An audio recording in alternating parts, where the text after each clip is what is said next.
for the scapula, on the back side, the posterior aspect, you have the spine of the scapula, which comes up and turns into the acromion process. This would be a fossa. We're going to call that the supraspinatus fossa, above the spine fossa. And down here would be the infraspinatus fossa, or below the spine fossa. Glenoid fossa, which is that little hollowed out spot right there where the head of the humerus sits. And the coracoid process, C-O-R-A-C-O-I-D, coracoid process of the scapula. And on the humerus, anterior aspect, you're going to see the lesser tubercle.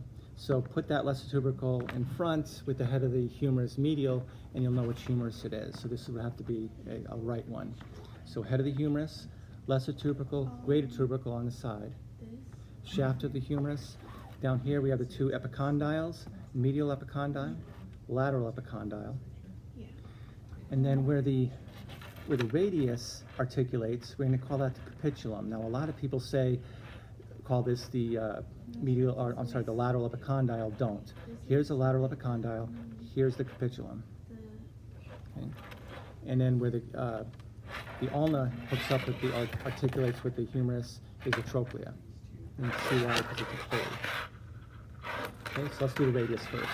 The radius, we have the radial head, this flat spot, and it connects with the humerus by way of the annular ligament, A-N-N-U-L-A-R ligament. And there's also a radial collateral ligament, but I would worry more about the annular ligament. And then, so head of the radius fits with the capitulum. Down here, the radial shaft, and comes the point styloid process of the radius.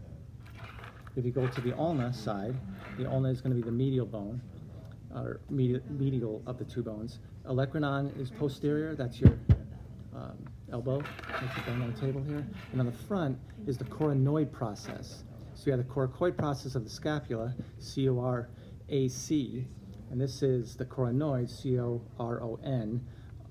So just remember, ulna has the N in it, and thus the coronoid, and the scapula has a C in it, so does coracoid. Okay. All right, shaft of the ulna and styloid process of the ulna. Then we're going to get down to the carpal bones. So the wrist bones, there's 8 of them. They're called carpals. These are the metacarpals, or the long bones going out to the phalanges, which are the fingers. And from proximal distal lateral to medial. Okay. Have the scaphoid, lunate, triquetrum, pisiform, little P-shaped.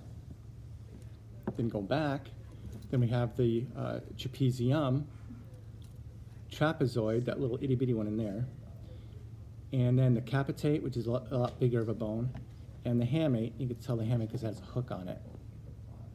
Okay, so I believe the ones that he's going to go for are the capitate, hamate, might go for a scaphoid because that's the first one, or even a lunate because that's the one that's most commonly dislocated.